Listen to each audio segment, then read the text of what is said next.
She's Melissa. I'm Taylor. This is our cinema romance. Okay. We had recorded this great conversation about the movie Barbarian. It was great. And one of the cameras, it's a computer webcam. One of the cameras, the video got corrupted, and it just wasn't going to work without it. So we're going to have to re-record that one. And we're just here to tell you that we're sorry. We're sorry. It was good. Yeah, it was a good conversation, and hopefully we'll be able to replicate that.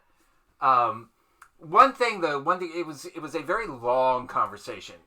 We talked a lot. It was going to be a challenge to get it down to something. Edit it. Yeah, that people would be willing to consume. And one of the things that contributed to that length, and I'm going to try and get this out of the way now.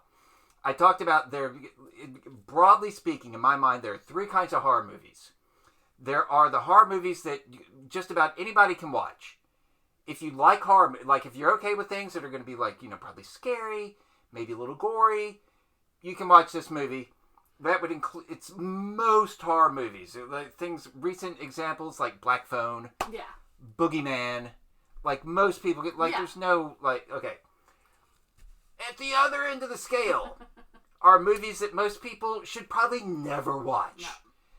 Not because they're bad. Because they're too much. And in this category, I put movies like the original Last House on the Left. I Spit on Your Grave.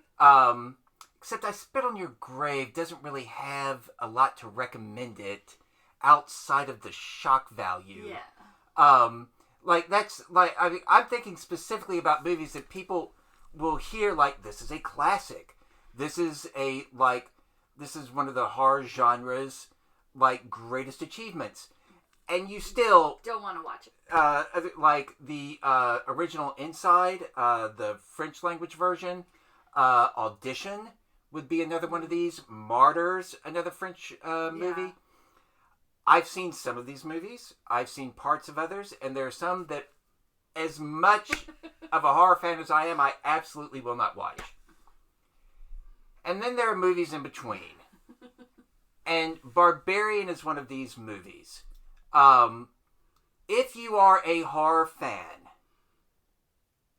you should probably watch Barbarian, but you need to go into it with your eyes open.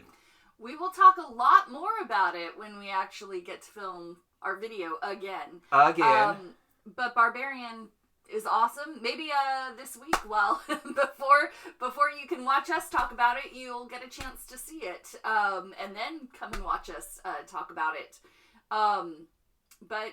Just be prepared. Yeah. There are some moments of extreme violence, and then I'll just say the subject matter can be challenging, and I don't use this word lightly. I have to believe that for a subset of the population, it would be legitimately triggering. It's very smart, though. Yes. And in a lot of ways, it's about gender, and I think that's in a very powerful way. So I would recommend it overall. Again, there's a couple moments that are and a few things that could be triggering. But it's a very good movie, and I would love, hopefully you will come back next week and watch our video on it, which should have been up today. It wasn't my fault. It wasn't my fault. Okay. With that, please come back next week. In the meantime, if you haven't done so already, subscribe to the channel, like this video if you want to. It's the shortest one yet. Exactly. And we'll see you next week. Do we sign off? Yeah, I'm Melissa. I'm Taylor. And this is our I wasn't going to have to edit this at all until that. I'm sorry. This is our cinema romance. We'll see you next week.